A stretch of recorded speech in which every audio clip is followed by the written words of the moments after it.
से करते हैं। सबसे पहले मैं डीपीपी के दोनों के आंसर लिखता हूँ।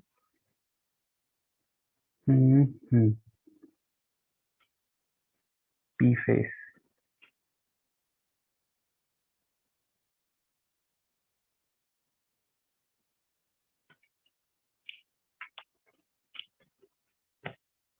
डीपीपी नंबर 26 में तो आई थिंक एक ही सवाल है जिसका आंसर बीसीडी है ना। क्वेश्चन नंबर 1 ही है बस, बाकी तो सारे इंटीजर टाइप है। और डीपीपी नंबर अगर 27 की हम बात करें तो पहले में बी,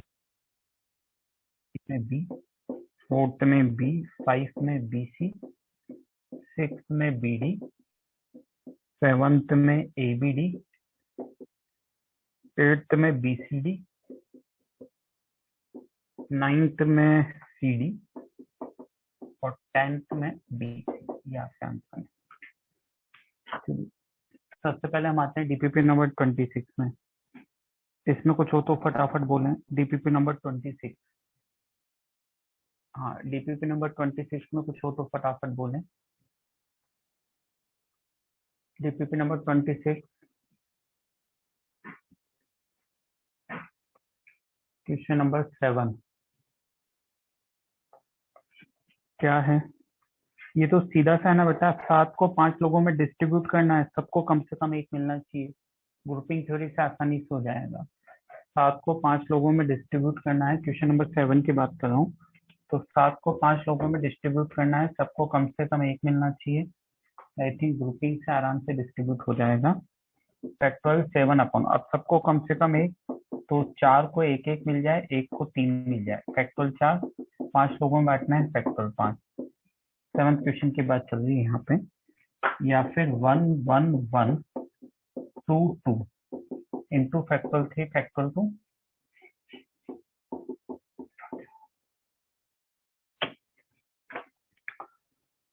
और कुछ हो तो बोले डीपीपी नंबर 26 में।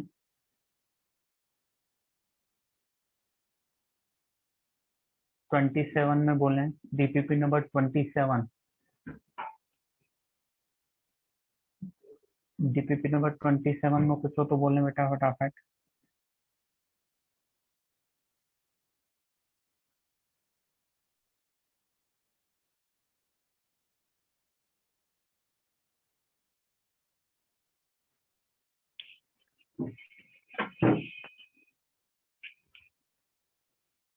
ट्वेंटी सेवन में क्वेश्चन नंबर 5। चलिए 27 में आते हैं, क्वेश्चन नंबर 5 में। 5 एक्चुअली आपको जीएक्स को डिफाइन करना है, बाकी कुछ नहीं है। 27 में आपको जीएक्स को डिफाइन करना ही है। तो जैसे अगर आपका देखो, ये एच एक्स कितना दे रखा है, एच एक्स दे रखा है sine x minus sine x की पावर एन। तो अब साइन एक्स तो आपका 0 से बन जाएगा, है ना, 0 से बन जाएगा, ये भी 0 से बन जाएगा, है ना। अब आपको पता है कि अगर ये पावर 1 से बड़ी हुई तो क्वांटिटी और छोटी होगी, तो क्वांटिटी और छोटी होगी तो ये जो मोड होगा ये क्या हो जाएगा, प्लस साइन के साथ खुलेगा, क्योंकि पावर बढ़ाने से क्वांटिटी और छोटी होगी ना, तो मोड प्लस साइन के साथ खुलेगा। और अगर एन 0 से 1 हुआ तो फिर ये भी 0 से 1, एन भी 0 से 1, तो क्वांटिटी बढ़ जाएगी, तो मोड नेगेटिव साइन के साथ होगा। तो आपको क्या है कि जीएक्स को दो पार्ट में करना पड़ेगा कि एन 1 से बड़ा है या एन 0 से 1 है। एन 1 से बड़ा है तो फिर ये और छोटा हो जाएगा, तो मोड प्लस साइन के साथ खुलेगा, और मोड प्लस साइन के साथ खुलेगा तो ये 3hx, तो ये 3 हो जाएगा। और अगर ये नेगेटिव है, 0 से 1 है, तो फिर ये क्वांटिटी हो जाएगी, तो एच एक्स नेगेटिव होगा, तो एच एक्स नेगेटिव होगा तो उस केस में 1/3। मेरे ख्याल से इसके बाद ये आसान सवाल बन जाएगा। एच एक्स का काम खत्म हो गया, जी एक्स आ गया आपके पास सिंपलेस्ट फॉर्म में। तो जी एक्स है तो मोड एफ एक्स भी निकल जाएगा और आसानी से हो जाएगा। ठीक है, क्लियर है 5? और कुछ हो तो बोलिए।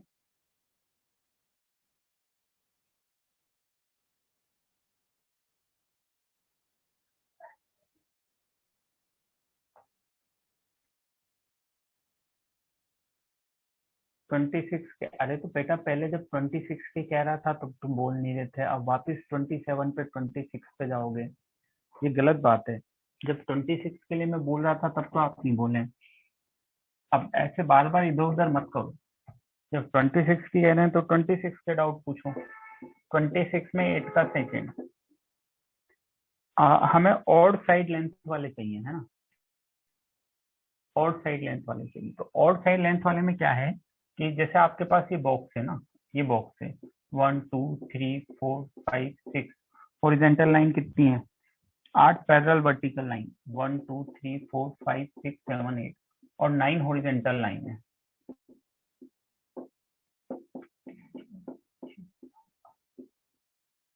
ये नो, ये आपके पास होगा।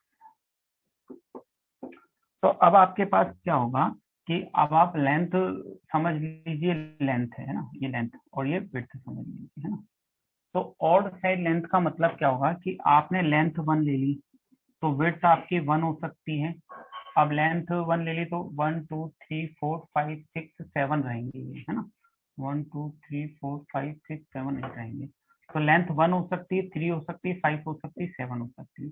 फिर जब लेंथ 3 ले लेंगे तब भी विड्थ क्या हो सकती है 1 3 5 7। ऐसे आपको चलाना है क्योंकि लेंथ भी आपको और चाहिए और विड्थ भी और चाहिए। अब जैसे लेंथ 1 ले ली तो लेंथ 1 के कितने होंगे 1 2 3 4 5 6 7 8, 8 होंगे लेंथ 1 के। अब विड्थ 1 के कितने होंगे 7, 1 2 3 4 5 6 7। विड्थ 3 के कितने होंगे, विड्थ 3 के 5 बनेंगे। विड्थ 3 के कितने बनेंगे 5, काउंट करने पड़ेंगे विड्थ 3 के। जैसे ये 1 बन गया, फिर ये 2 बन गया, फिर ये 3 बन गया, है ना, फिर ये 4 बन गया और फिर ये 5 बन गया। तो विड्थ कितने होंगे 5। फिर विड्थ 5 के कितने हो जाएंगे 3, फिर विड्थ 1 का कितना हो जाएगा 3। तो ये आपके लेंथ 1 विड्थ 3 5 बन गया। फिर आप जब लेंथ 3 लोगे तो लेंथ 3 के कितने हैं 5, तो भी विड्थ 7 5 3 1। फिर वो लोगे 3 तो भी ये 7 5 3 1। फिर वो लोगे 1 तो भी ये 7 5 3 1।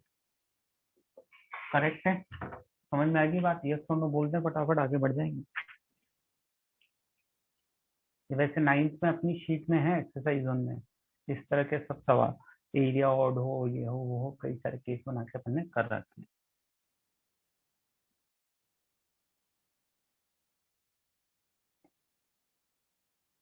है ना। चलो अब मैं शीट पे बढ़ जाऊं, और कुछ तो नहीं है ना, शीट पे बढ़े आगे फटाफट।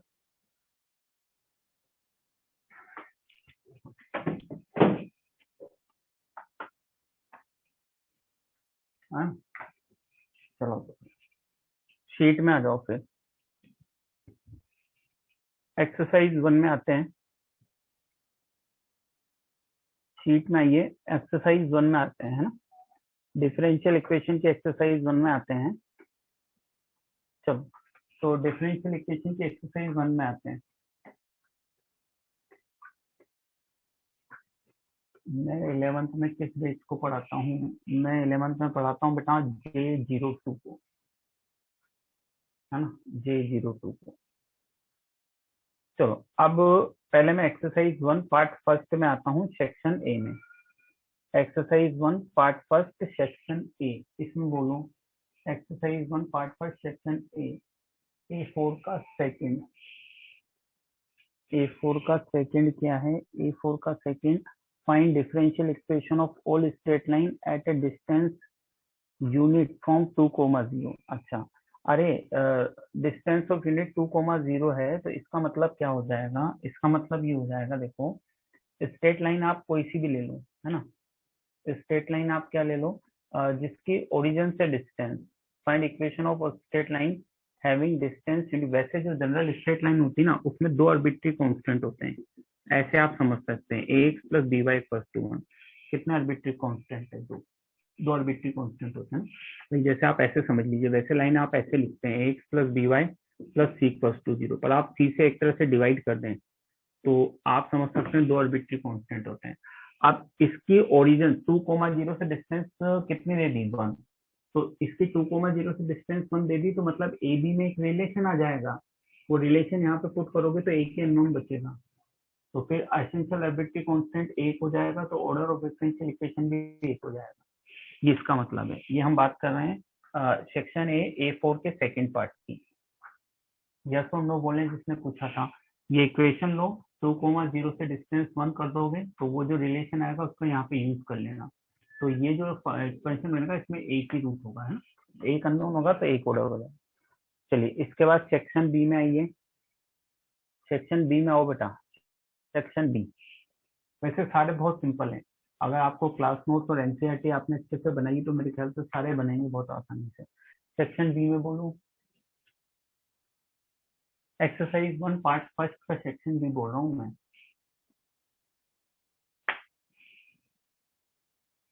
B1 का 4, B1 के 4 में क्या है? B1 के 4 तो आसानी से दिख रहा है बेटा, टाइप 1 का सवाल है, x प्लस वाई को t लेट कर लेंगे। B1 का 4 तो टाइप फर्स्ट का आसान सा सवाल है, x प्लस वाई को t लेट कर लेंगे। और B5 जो है वो dy बाई डी एक्स में बन रहा है आसानी से, dy बाई डी एक्स में बन रहा है, बट आपको एक्स स्क्वायर वाई स्क्वायर दोनों से डिवाइड करना पड़ेगा। dy बाई डी एक्स में बन जाएगा, आप एक्स स्क्वायर वाई स्क्वायर दोनों से डिवाइड कर दें। ये मैं बात नहीं, सॉरी, मैंने B1 का 4 के लिए तो बोल ही दिया। B1 के 4 के लिए तो मैंने बोल दिया x प्लस वाई को t सब्स्टिट्यूट कर देंगे। अब इसके बाद एक बच्चा पूछ रहा है B1 का 5। अच्छा, B1 के 5 भी आसान है, x माइनस वाई को t पुट कर दीजिए। B1 के 5 में x माइनस वाई को t पुट कर दीजिए, है ना। ये दोनों आसान सवाल हैं, दोनों सिंपल सब्स्टिट्यूशन के सवाल हैं और आसानी से सब्स्टिट्यूशन आई थिंक नजर भी आ रहा है इसमें। तो x माइनस वाई को t पुट कर देंगे। चलिए और कुछ बोलिए बेटा सेक्शन बी में, exercise 1 part first section B में और कुछ हो तो।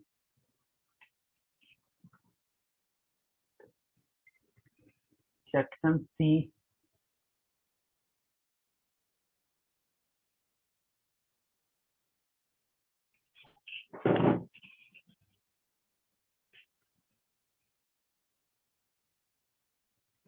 सेक्शन डी,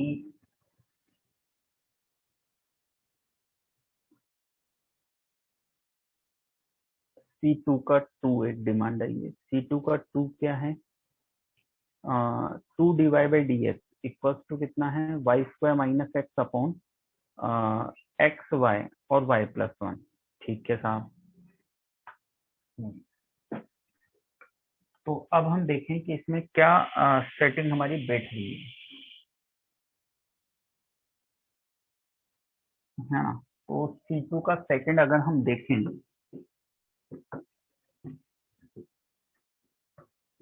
तो C2 के सेकंड में भाई ये dy बाई डी एक्स लिखा हुआ है, C2 के सेकंड की बात कर रहे हैं, 2 dy बाई डी एक्स लिखा हुआ है और ये लिखा हुआ है y square minus x upon y में कॉमन ले लूँ तो ये एक्स प्लस 1 बनता है। ठीक है, तो अब ये क्या बना मेरा 2 dy बाई डी एक्स, है ना। ये y भी यही लिख लेता हूँ मैं इसके साथ 2y, और x प्लस 1 को इधर रख लेता हूँ बेटा, तो y square upon x plus 1 minus x upon x plus 1। हाँ तो बन जाएगा बेटा ये 2y dy by d x minus y square 1 upon x plus 1 equals to minus x upon x plus 1। ये कन्वर्ट होगी बेटा, वाई स्क्वायर को t मानेंगे तो 2y dy by d x dt by d x में convert हो जाएगा, 2y divide by d x dt by d x में कन्वर्ट हो जाएगा। चलिए सेक्शन डी में बोलिए, सेक्शन डी या सेक्शन ई में, एक्सरसाइज 1 पार्ट फर्स्ट की बात कर रहा हूँ मैं।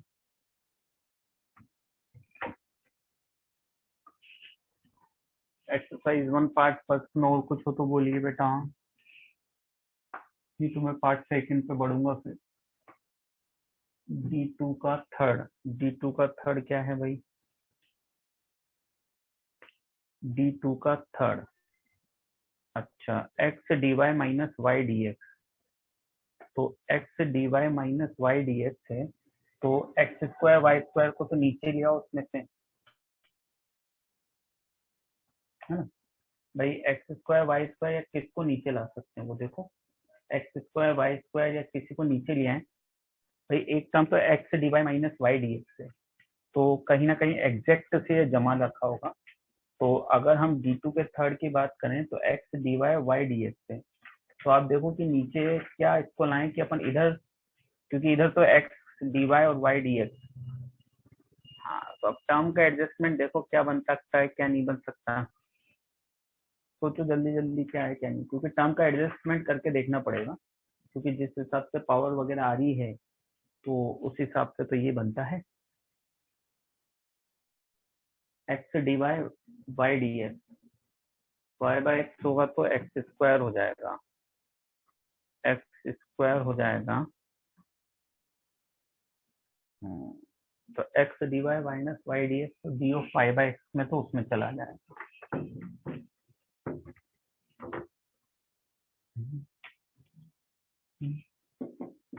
D2 के थर्ड की बात हम कर रहे हैं।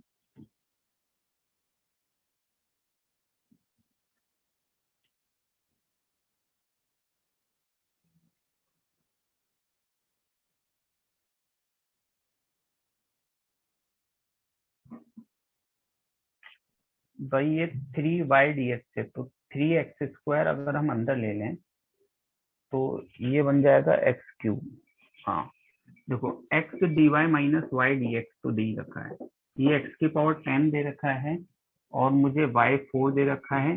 अंदर कितना दे रखा है 3y dx प्लस ये कितना दे रखा है 4x dy, तो 4x dy दे रखा है। अब देखो ये 3dx है, तो कहीं ना कहीं अगर मैं x³ को अंदर ले लूं, x² को अंदर ले लूं, तो x² को अंदर ले लूंगा तो ये बन जाएगा मेरा 4x³। x³ को अंदर ले लूं और y² को अंदर ले लूं, तो अगर मैं x³ को अंदर ले लूं भाई, जिससे 3 और 4 एडजस्ट हो जाए, ऐसा कुछ करें अपन कि ये 3 और 4 एडजस्ट हो जाए तो अपना काम बन जाए, है ना। तो उसके लिए क्या अंदर ले सकते हैं, वही मेरे ख्याल से बनना चाहिए ना।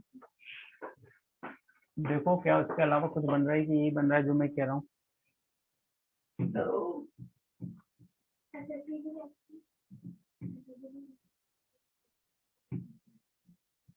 बताओ जल्दी से।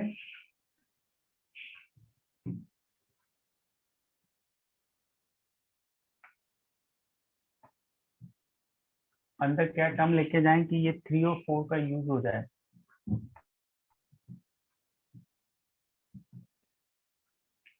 3 4 का यूज हो जाए, या फिर आप 6 और 8 भी बना सकते हो। रिक्वायरमेंट ऐसी कि आप 6 और 8 भी बना सकते हो। भाई आप 2 से मल्टीप्लाई डिवाइड करके 6 और 8 भी बना सकते हो।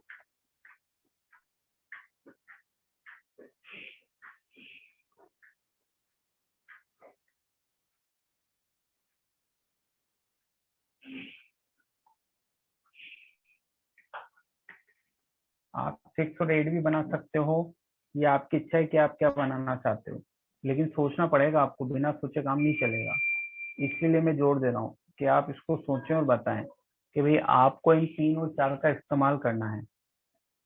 अब ये 3 और 4 का इस्तेमाल कैसे करते हो ये आप पे डिपेंड कर रहा है, लेकिन बिना 3 और 4 का इस्तेमाल करे कुछ नहीं बनेगा। और थोड़ा जल्दी सोच के बताओ मुझे अंदर क्या ले जाएं कि ये 3 और 4 का इस्तेमाल हो जाए।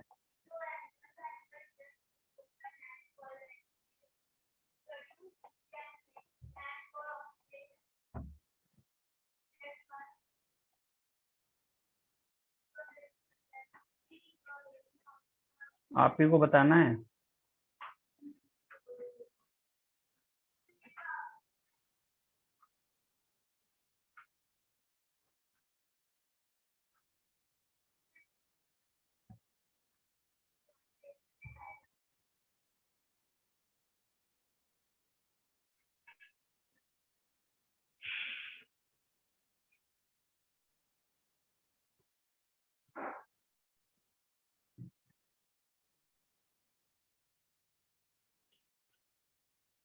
y³ और x² को अंदर ले जाएं, ठीक है।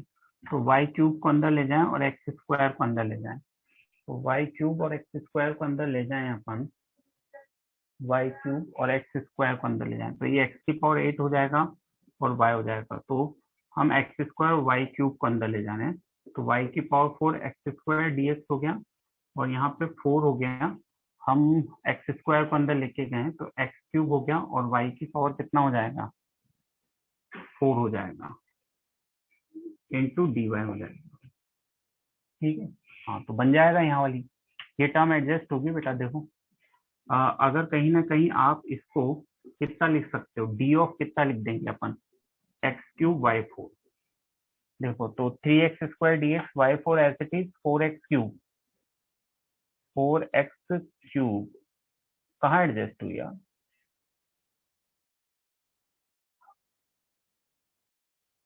अच्छा y³ है ना, ठीक है, y³ को अंदर ले गए थे अपन, हाँ तो 4y³ x³ dy, ठीक है ये एडजस्ट होगी, सही है सही है सही है। बस तो बन जाएगा। अब इसको इधर ले जाओ सारे को, अब ये जो भी बच रहा है ना इसको इधर लेके जाना पड़ेगा, x dy minus y dx। अब इसको इधर लाओ सारे को, और फिर एडजस्टमेंट देखो क्या बनेगा। ये इधर का तो फाइनल हो गया एडजस्टमेंट तुम्हारा, इधर का तो फाइनल हो गया। अब तुम्हें इस टाइप वाले को लगाना है कि इस टाइप वाले का क्या बन सकता है क्या नहीं बन सकता है, वो तुम्हें एडजस्टमेंट कर लेना है ना। तो वो देखो किसका बनेगा, फिर फटाफट जल्दी से सोचो। -1/x y का, लेकिन x⁸ को एडजस्ट करना पड़ेगा भाई। x³ को अपन अंदर लेके गए हैं, x² को अंदर लेके गए हैं, तो x⁸ बच रहा है।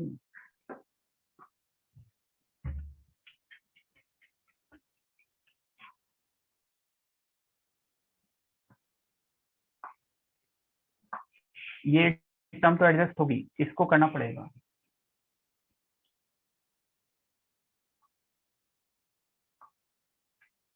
ठीक है, तो अब इसको, अब तुम ये सोच के रखना कि इसको क्या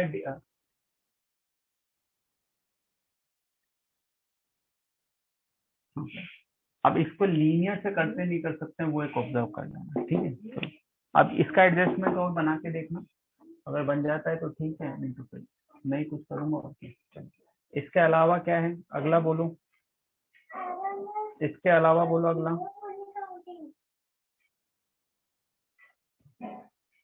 इसके अलावा एक्सरसाइज 1 पार्ट फर्स्ट में कुछ और हो तो बोलो। एक्सरसाइज 1 पार्ट फर्स्ट में इसके अलावा कुछ।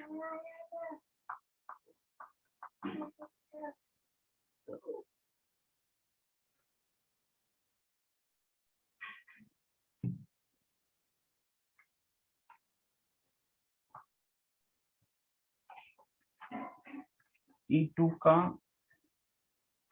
E2 का फर्स्ट और सेकंड तो डायरेक्ट हो जाएगा ना, ये तो क्लास में करा दिया था मैंने। इंटीग्रेट करते जाओ, E2 के सेकंड में भी इंटीग्रेट करेंगे तो पहले ये कितना हो जाएगा, डबल डेरिवेटिव, और d² का dy/dx हो जाएगा, प्लस c आ जाएगा। सेकंड तो आसान है बेटा, सेकंड तो पूछ रहे भाई। जब y ट्रिपल डैश है और इधर y डबल डैश है, इंटीग्रेट करोगे तो y डबल डैश ये y डैश प्लस c आ जाएगा। c निकालने के लिए इंफॉर्मेशन सारी दे ही रखी है, ये तो आसानी से हो जाएगा। फिर एक बार और इंटीग्रेट कर देंगे, ये तो मेरे ख्याल से हो जाएगा। पार्ट सेकंड में आओ फिर, पार्ट सेकंड में, पार्ट सेकंड जल्दी जल्दी बोल दो, फिर आगे थ्योरी भी पढ़नी है। पार्ट सेकंड में बोलो।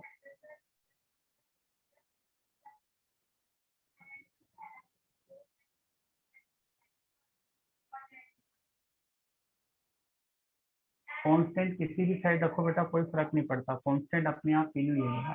जैसे आपने इधर जोड़ा, वैल्यू +1 आ रही है, इधर जोड़ोगे तो -1 आएगी, तो वो इधर आके अपने आप +1 हो जाएगा। कांस्टेंट किधर भी जोड़ दो कोई फर्क नहीं पड़ता, अगर वो वैल्यू निकालनी है तो अपने आप एडजस्ट होके आ जाएगी, है ना? चलो पार्ट सेकंड में कुछ हो तो बोलो जल्दी से, पार्ट सेकंड में कुछ हो तो जल्दी से बोलो,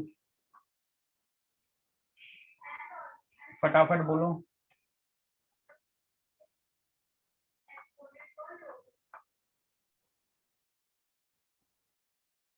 चलो जल्दी बोलो, नहीं फिर मैं क्लास नोट स्टार्ट करवाऊंगा बेटा। 5:21 हो गए।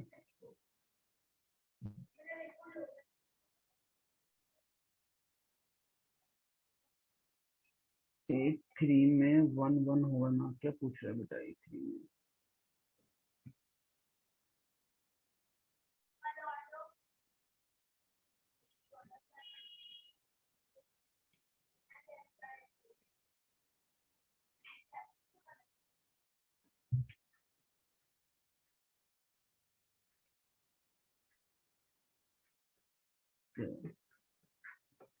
A2 तो क्या है, असेंशियल आर्बिट्री कांस्टेंट तो कम हो जाएंगे ना इसमें, C1 प्लस C2 को 1 लिख दो, फिर ये तो करा दिया मैंने, ये तो करा रखे हैं सवाल, इससे अच्छे सवाल क्लास में कर रखे हैं। A2 तो पूछने लायक नहीं है बेटा, A2 तो करा दिया मैंने, इससे ज्यादा अननोन वाले सवाल करा दिए थे।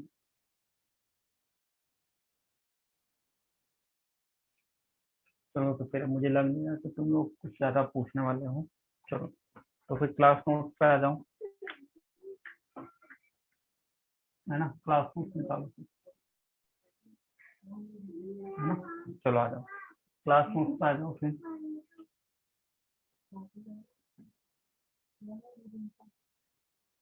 हाँ तो क्लास नोट्स पे आ जाते हैं फटाफट।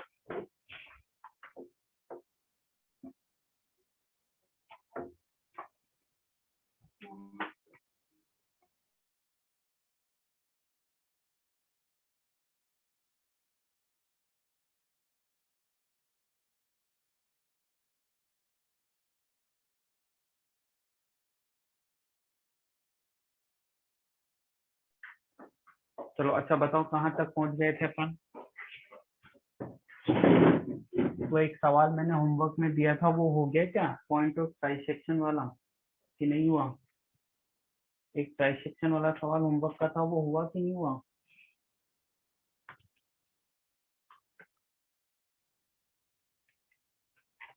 हो गया, ठीक है। चलिए वैसे तो मैंने डायग्राम बना ही दिया था, है ना, फिर भी मैं चलो एक चीज और बताता हूँ। देखो एक और जानकारी आप दिमाग में रखें कि कभी भी आपको जैसे मान लीजिए पैरेललोग्राम वगैरह कुछ लाइट करना है ना, तो जैसे ए बी सी डी आप ले लो, ये ले लिया, है ना। तो जैसे आप इसको ओरिजिन लोगे, इसको मान लीजिए बी वेक्टर ले लिया, इसको डी ले लिया, और अगर आप पैरेललोग्राम की बात कर रहे हैं तो आप इसको बी प्लस डी भी ले सकते हैं बेटा। पैरेललोग्राम की बात कर रहे हैं तो आपको इसको बी प्लस डी, तो आपके तीन की जगह दो ही अननोन रहेंगे, बी और डी, दो ही वेक्टर रहेंगे। समझ में आ गया, बी प्लस डी क्यों ले सकते हैं, पैरेललोग्राम, पैरेललोग्राम लो, this is B, this is B, तो ये बी प्लस डी, तो आप चौथा वर्टेक्स बी प्लस डी ले लो, इससे कैलकुलेशन थोड़ी सी और आसान होती है। यस और नो, ये बी, ये डी, तो ये आप बी प्लस डी, तो उससे कैलकुलेशन और आसान हो जाएगी अगर आप पैरेललोग्राम वगैरह की बात कर रहे हैं तो। ठीक है, चलिए अब आज अपने को पढ़ना है direction ratio and direction cosine.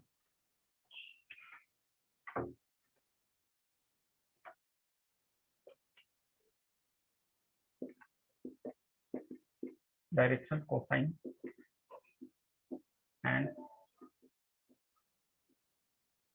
Direction ratio, direction cosine and direction ratio. तो direction cosine and direction ratio, पहले डायरेक्शन कोसाइन की बात करते हैं,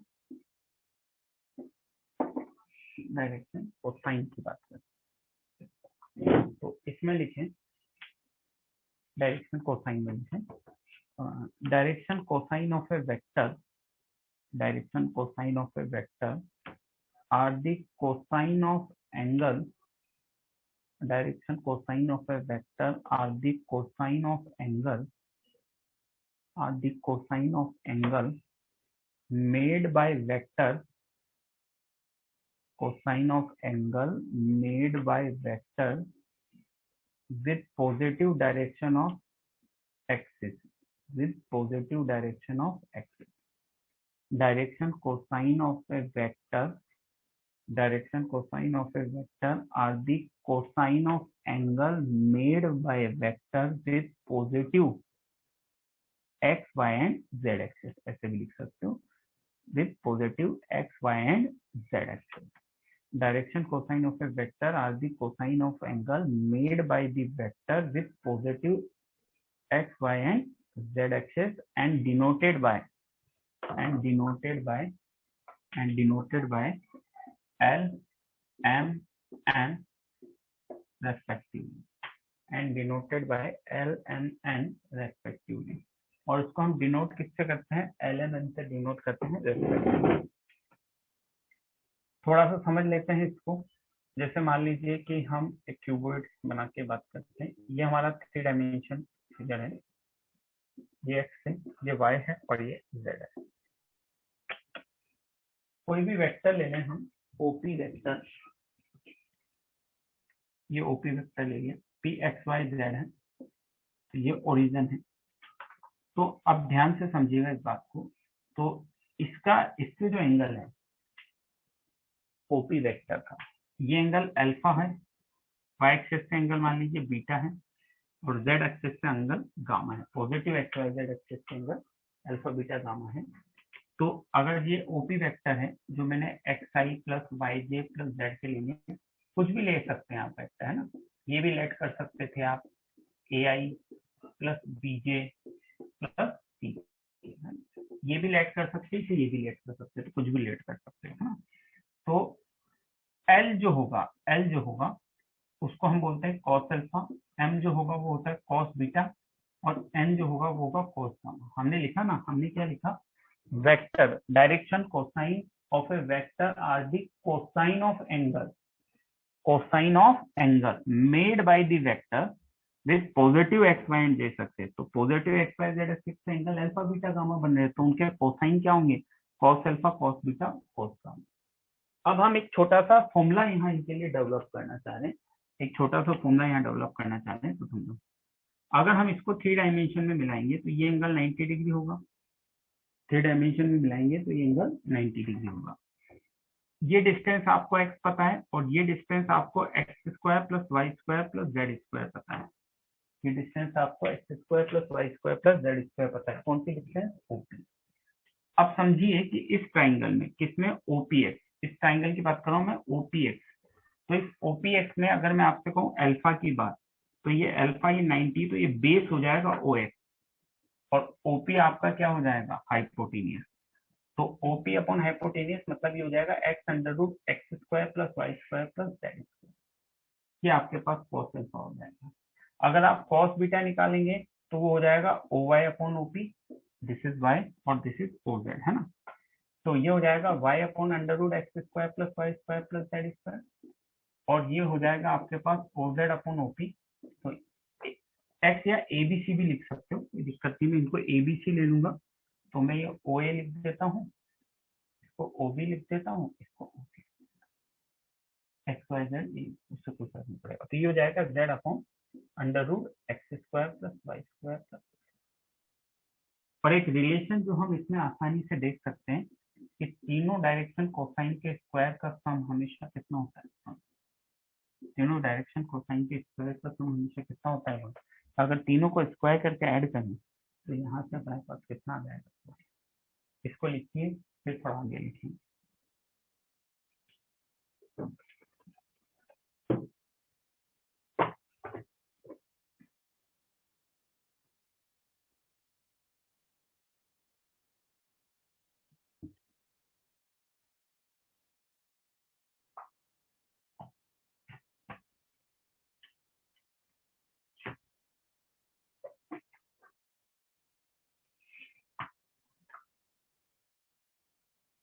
वॉइस तो मेरे ख्याल से नहीं, वॉइस तो यार पूरी आनी चाहिए यार। आवाज कम आ रही है क्या बेटा, आवाज कैसे आ रही है, कम आ रही है क्या या ठीक आ रही है।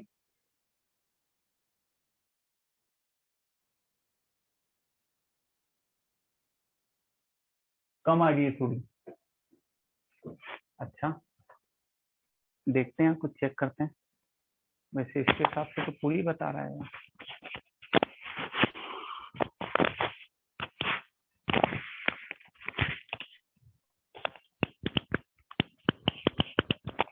अब कैसे आ रही है, अब ठीक है, अब सही है। ऐसा तो नहीं, ब्लूटूथ नहीं, ब्लूटूथ तो कनेक्ट है यार।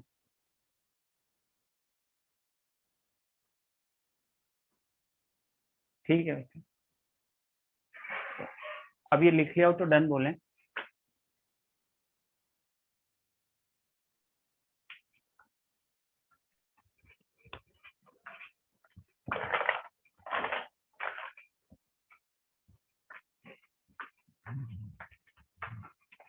ये 90 बेटा एक्चुअली आपको 3D में ऑब्जर्व करना पड़ेगा ना।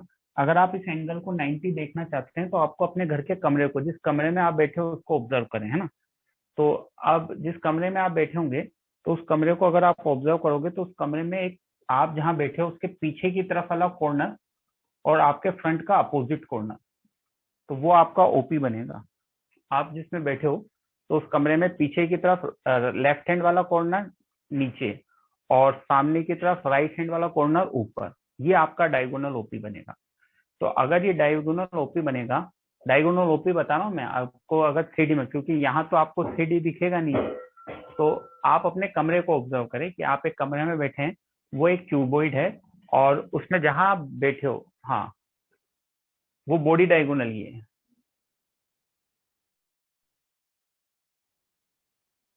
है ना। तो उसमें आपको ओपी वो रहेगा, आप बैठे हो ना, तो पीछे की तरफ आपका लेफ्ट वाला नीचे वाला कॉर्नर और सामने की तरफ राइट वाला अपर कॉर्नर, वो बॉडी डायगोनल ओपी होगा, है ना। तो अब जैसे क्या होगा कि जैसे वो बॉडी डायगोनल होगा, तो ये जो 90 दिख रहा है ना, ये एक फेस होगी सामने, और नीचे वाली लाइन जब इस फेस को आके मिलेगी तो आप देखोगे वो 90 पे आके मिलेगी। उधर नीचे वाली लाइन जब फेस को आके मिलेगी ना सामने, तो 90 पे आके मिलेगी। तो जैसे वो आप ऑब्जर्व करोगे वो आसानी से दिख जाता है ना। चलो, अच्छा अभी हो गया। चलो अब इसके बाद स्टार बना के लिखूं, इसके बाद स्टार बना के लिखूं, numbers which are proportional to direction cosine, numbers which are proportional to direction cosine are called direction ratio. Numbers which are proportional to direction cosine are called direction ratio. Numbers which are proportional to direction cosine are called direction ratio. Numbers which are proportional to direction cosine are called direction ratio. Numbers which are proportional to direction cosine are called direction ratio. Numbers which are proportional to direction cosine are called direction ratio. है, तो for example ऐसे लिखो, for example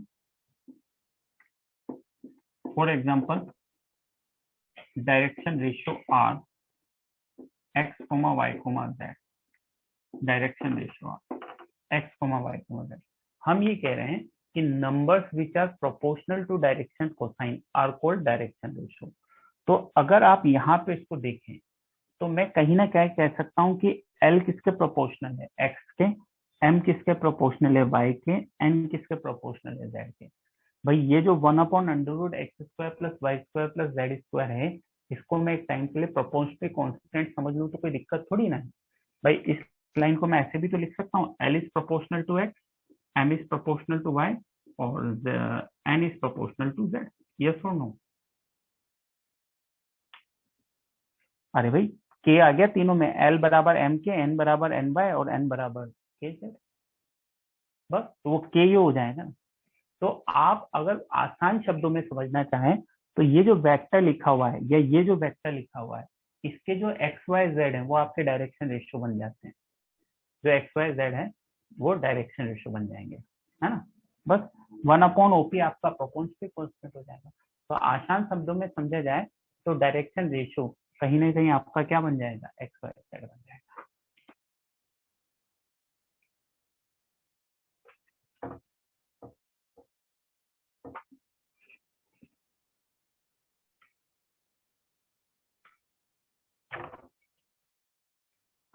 ठीक है, एक और चीज लिखिए,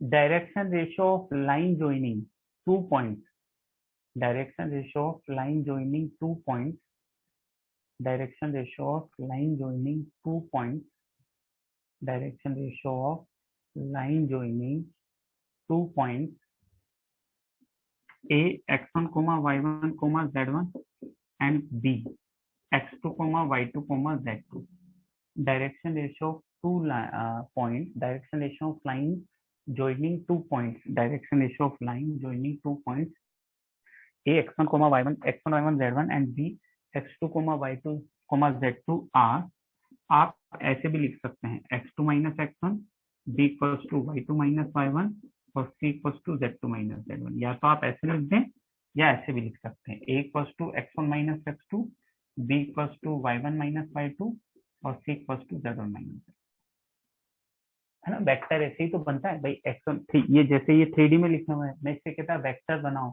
तो कैसे बनाते हैं, ऐसे ही तो नहीं बनाते, x2 माइनस x1 आई, y2 माइनस y1 जे, z2 माइनस z1 के। तो ए बी वेक्टर बनाते तो बी का पोजीशन वेक्टर माइनस ए का पोजीशन वेक्टर।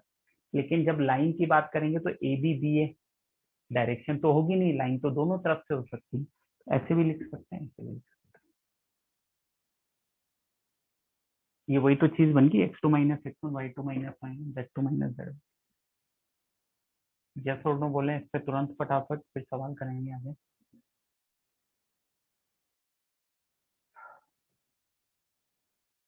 है ना, पॉइंट है तो ऐसे करेंगे, ठीक है। चलिए अब मैं सवाल कराता हूँ फटाफट फटाफट जल्दी। Find direct DC and DR of vector, छोटे छोटे सवाल से शुरुआत करेंगे। Find DC and DR of vector, DC DR, direction cosine direction DC DR of vector A equals to 2y minus j plus minus 2k। मान लीजिए ये vector दिया है, आपको डीसी डीआर निकालना है। तो देखिए अब आपको दिमाग तो लगाना नहीं है, अगर वेक्टर लिखा हुआ है तो डायरेक्शन रेशियो आप डायरेक्ट लिख दीजिए, कितना 2 माइनस 1 माइनस 2, खत्म, ये डीआर होगा। और आपको अगर डीसी चाहिए डायरेक्शन कोसाइन, तो डायरेक्शन कोसाइन चाहिए तो 2 upon under root 4 plus 1 plus 4 minus 1 upon under root 4 plus 1 plus 4। ये 4 प्लस 1 प्लस 4 याद है कैसे लिखा उन्होंने, a square plus b square plus c square. तो ये हो गया 2/3 माइनस 1/3 माइनस 2/3। यस और नो बोल दे फटाफट। डीसी डीआर ऑफ वेक्टर, जल्दी से बोलें,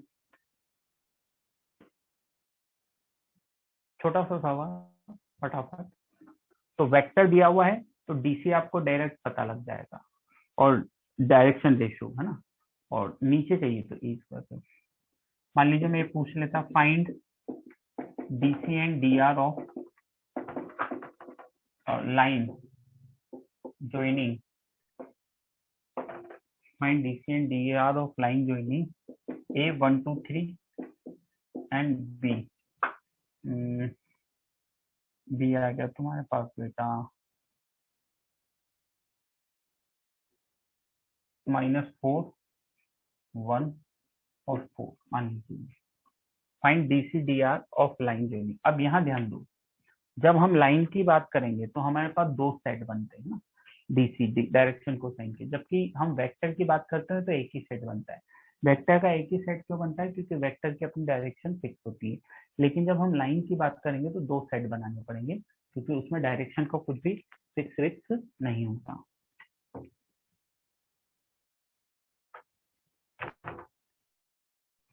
है।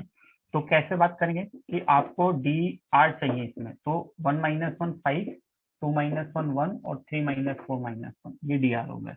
ये भी लिख सकते हो और आप ये भी लिख सकते हो, -1 -1 और 1।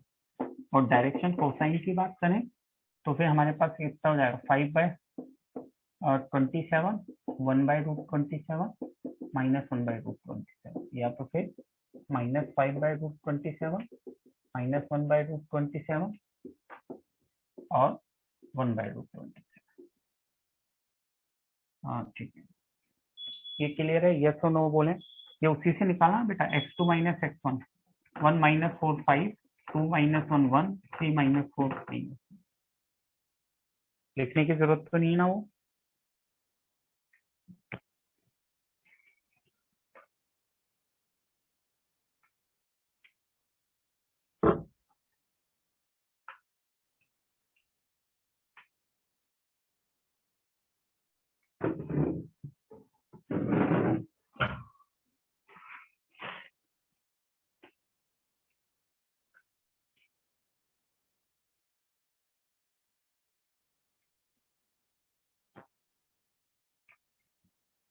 बता दूं ना, छोटे छोटे से सवाल है, कोई बहुत बड़ा सवाल नहीं है, आना चाहिए अपने को। Find direction cosine of line, find direction cosine of line, find direction cosine of line which makes equal angle with coordinate axis, which makes equal angle with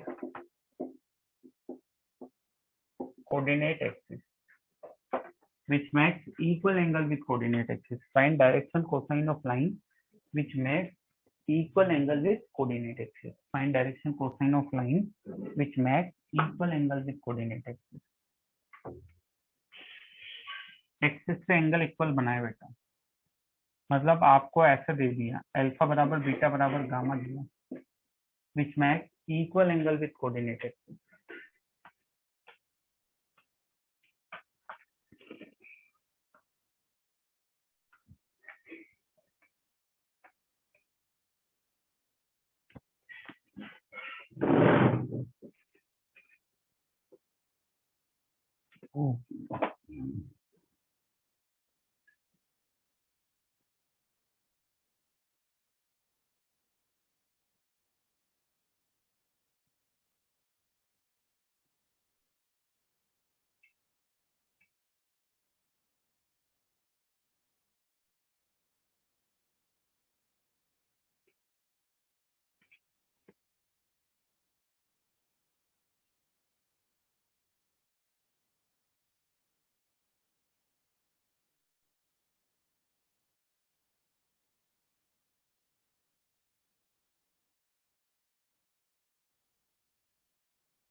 हो गया बेटा, छोटा सा सवाल है. हाँ वेरी गुड भाई. ये बराबर है, इसका मतलब cos अल्फा cos बीटा और cos गामा बराबर है. इसका मतलब एल एम एन बराबर है. अब चूंकि l square plus m square plus n square तो कितना होता है 1, तो 3l स्क्वायर बराबर 1, एल बराबर प्लस माइनस 1.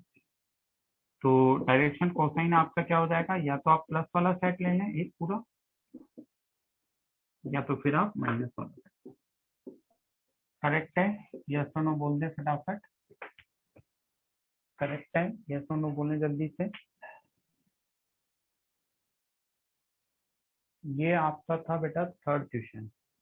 पहले हमने वेक्टर के डीसीडीआर निकाले, फिर लाइन के डीसीडीआर निकाले, वो दूसरा सवाल था. ये तीसरा सवाल था. और अब चौथा लिखेंगे बेटा. चौथा लिखेंगे. Find vector of magnitude 5.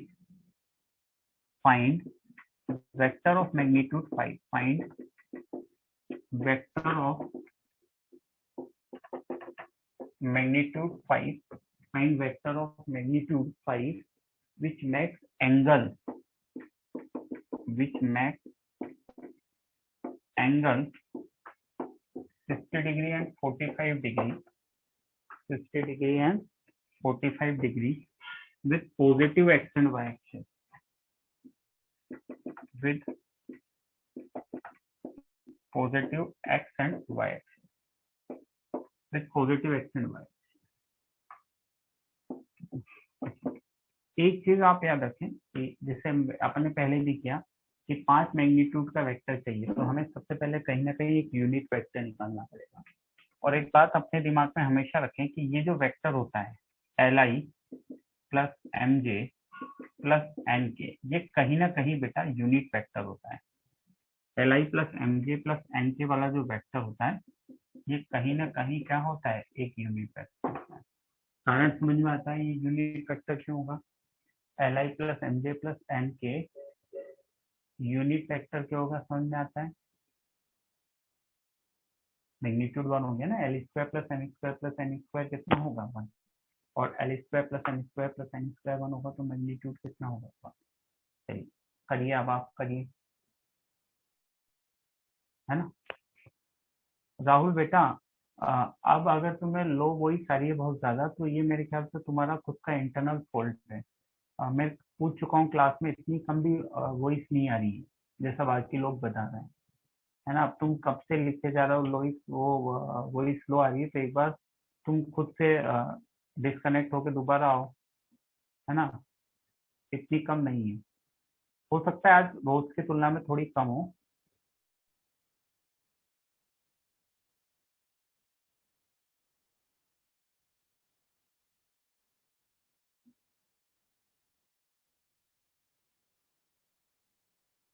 हद थोड़ी कम होगी पर इतनी भी कम नहीं होगी कि सुनाई ना दे, है ना। थोड़ी कम होगी मान सकते हैं, पर अब ये जो राहुल बार बार लिख रहा है very low very low, very low तो नहीं होगी, है ना।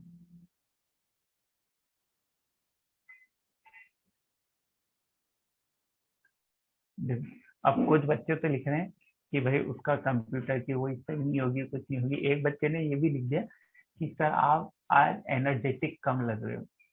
तो बेटा एनर्जेटिक ज्यादा कैसे लगते हैं, क्या नाच के दिखाते हैं तब एनर्जेटिक लगते हैं क्या? एक बच्चा लिख रहा है सर आज आप कम एनर्जेटिक दिख रहे हो।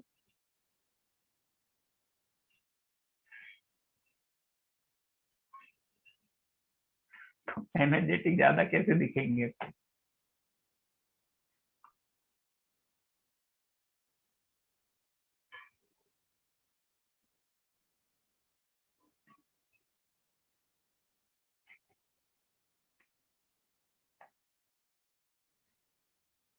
चलो आ जाते हैं।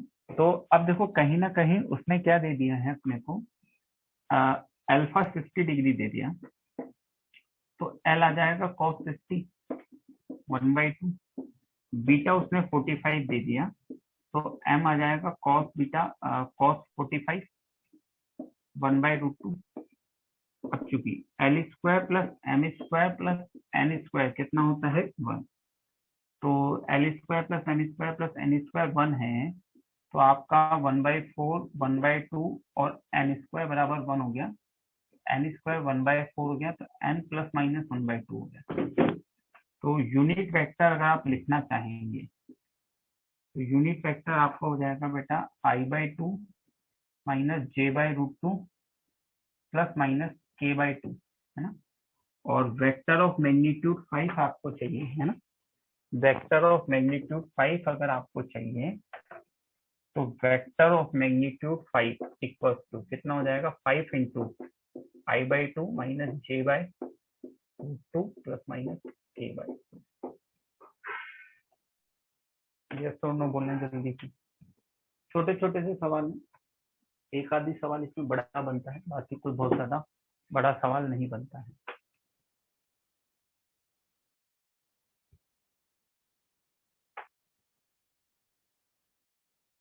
क्या अच्छा मैंने प्लस लिख दिया क्या? हम्म, ऊपर सही कर दिया है।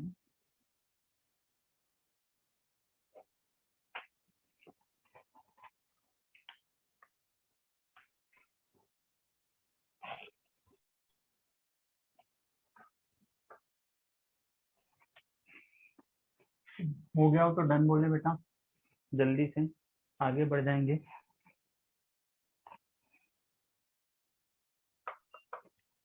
चलिए अगला सवाल लिखिए। If alpha beta gamma are direction angle of a line, if alpha beta gamma,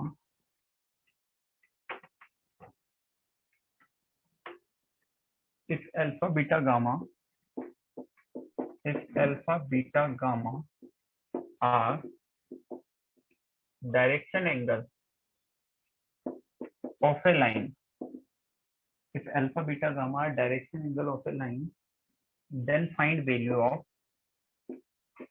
then find value of, then find value of first part sin square alpha plus sin square beta plus sin square gamma, और second part cos 2 alpha cos 2 beta cos 2 gamma। छोटा सा सवाल है तो ज्यादा इसमें कुछ नहीं है।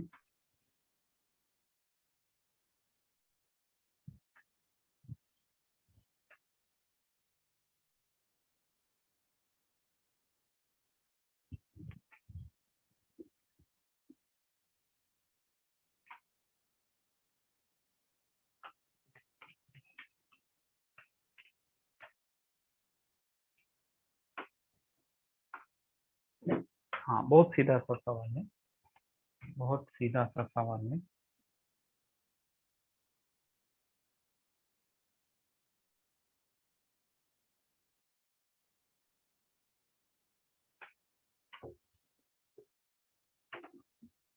भाई आपको ये तो पता ही है कि भाई cos square alpha plus cos square beta plus cos square gamma ये कितना होता है 1।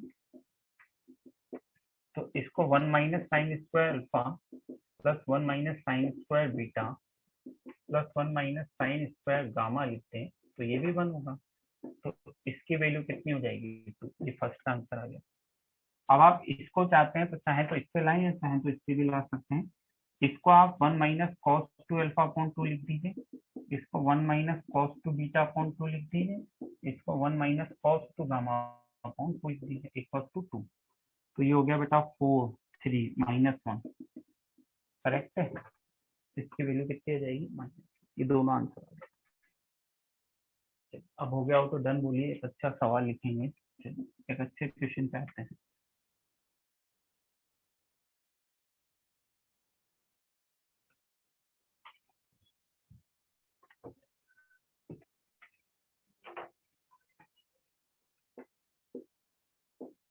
if direction cosine if direction cosine of two lines if direction cosine of two lines if direction cosine of two lines given by relation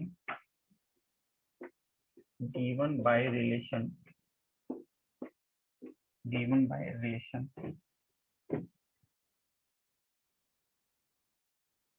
3l plus m plus 5n equals to 0 and 6mn 6mn minus 2nl 2nl plus 5ml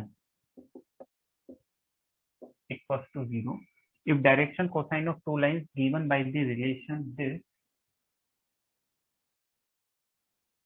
या इसकी जगह से कर लो, find ही कर लो। Find direction cosine of two lines given by relation this and this and also find and second part करके लिखो and second part also find angle between lines. कई बार ये सवाल भी बन जाता है and also find angle between lines. Main तो आपको दो लाइन के डायरेक्शन कोसाइन निकालने हैं और also find angle between line ये अभी थोड़ा बाद में आएगा। ये पार्ट अभी हम बाद में बात करेंगे जब हम दो वेक्टर के बीच का एंगल निकालना सीख लेंगे तब हम इस पे आएंगे। अभी हाल फिलहाल हम वैसे ही बात करें। कई बार सवाल बनता है ये, है ना, कई बार सवाल बनता है और दो रिलेशन वो आपको देता है ना, दो रिलेशन वो कोई से भी दो रिलेशन देगा और एक रिलेशन कहीं ना कहीं आप जानते। क्वेश्चन लिख लिया हो तो डन बोलो, मैं थोड़ा सा रफ करके फिर आगे सोल्व करने की बात करता हूँ।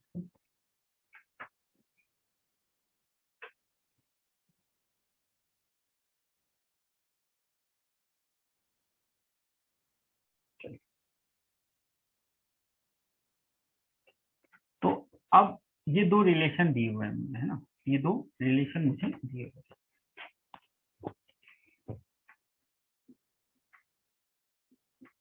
इसको आप 1 समझ लें, इसको 2 समझ लें, कहीं ना कहीं इसको मैं ऐसे लिख सकता हूँ -3l -5 है। भाई मैं 3 से 2 में ले आता हूँ तो यहाँ से किसी भी एक की वैल्यू निकाल के इसमें पुट करता हूँ तो 6 -3l -5 है into n -2nl plus 5 -3l -5 है इंटू l बराबर 0। सिंप्लीफाई कर लें इसको थोड़ा सा तो एक क्वाड्रेटिक कहीं ना कहीं ये बन जाएगी। करो सिंप्लीफाई करके देखो क्या क्वाड्रेटिक बन गई। एक क्वाड्रेटिक बननी चाहिए। देखो क्या बन गई बताओ मुझे।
क्वाड्रेटिक बननी चाहिए l square plus 3ln plus 2n square equal to 0।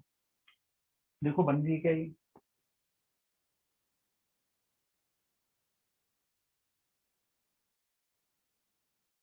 Yes और नो बोले, बन रही है कि नहीं बन रही?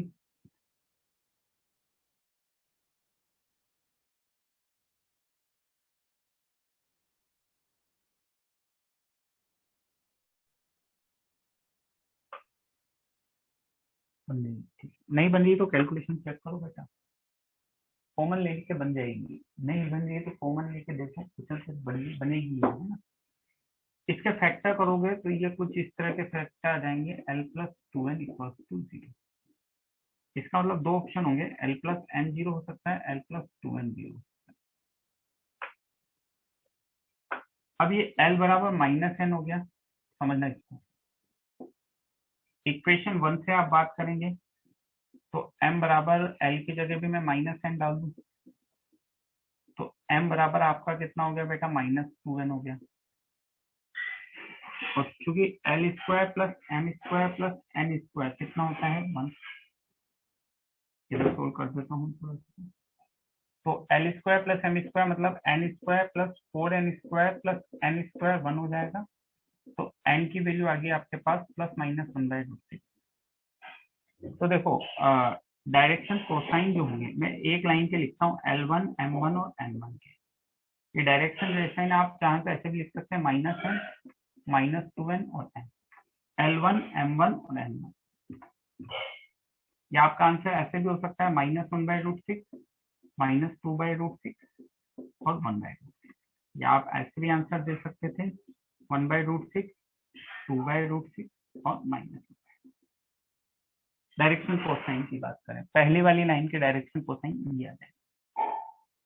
और अगर आप दूसरी वाली लाइन के लिए निकालो, दूसरी वाली के भी निकालो, ऐसे एल बराबर -2n हो गया, इक्वेशन 1 में यूज करोगे तो m बराबर -2n -5n, m बराबर -n हो जाएगा।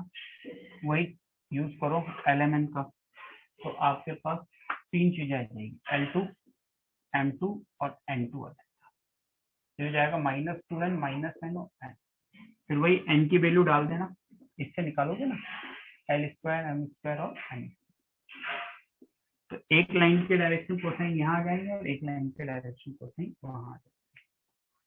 दोनों लाइनों के डायरेक्शन कोसाइन आ जाएंगे।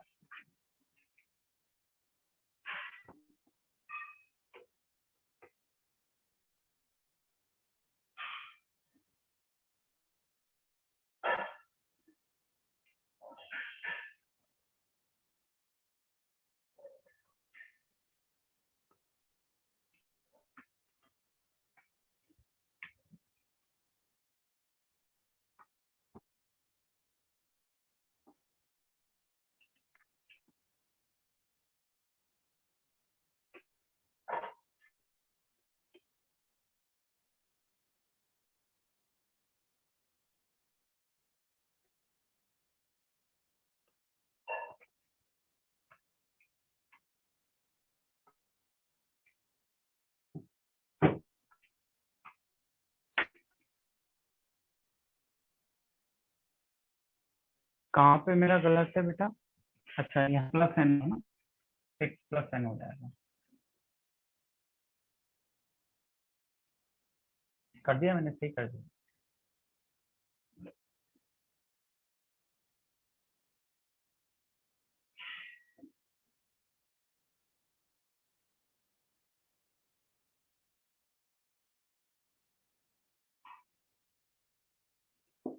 और स्केलर प्रोडक्ट ऑफ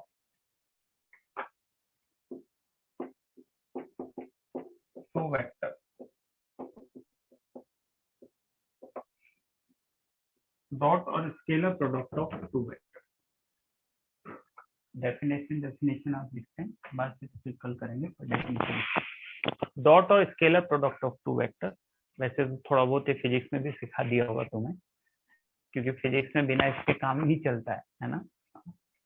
डॉट और scalar product of two vector. तो लिखो फिर, डॉट या scalar product of two vectors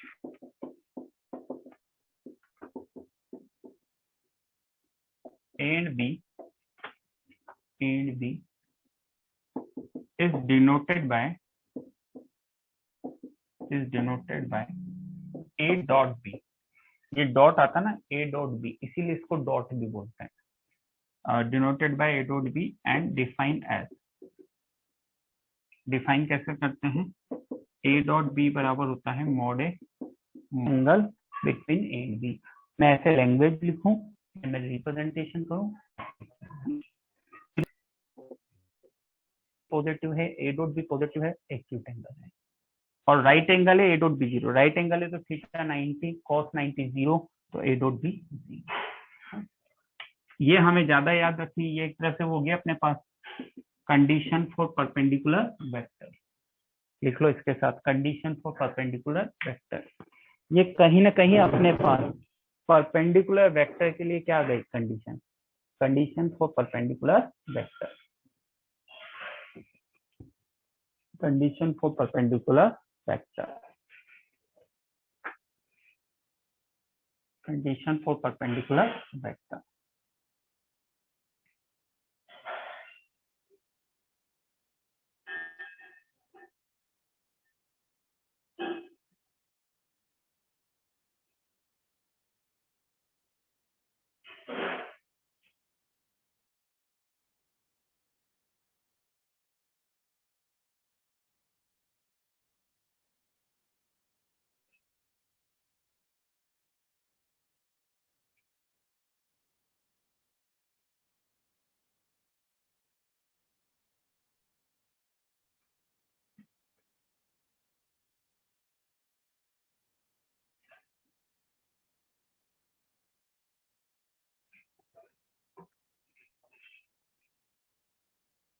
लिख लिया यहाँ तक, यस और नो बोले।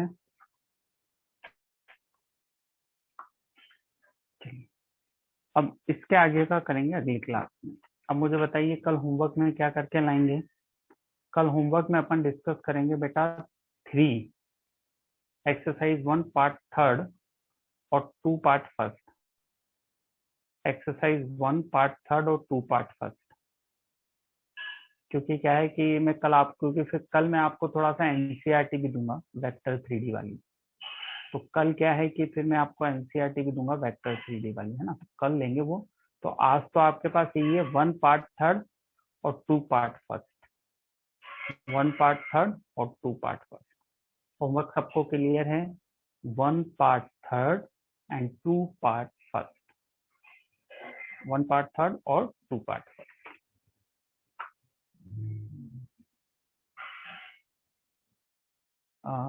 तो इस टाइम पर नहीं बेटा, कोर्स को रफ्तार देने की अपने को कोई जरूरत नहीं है।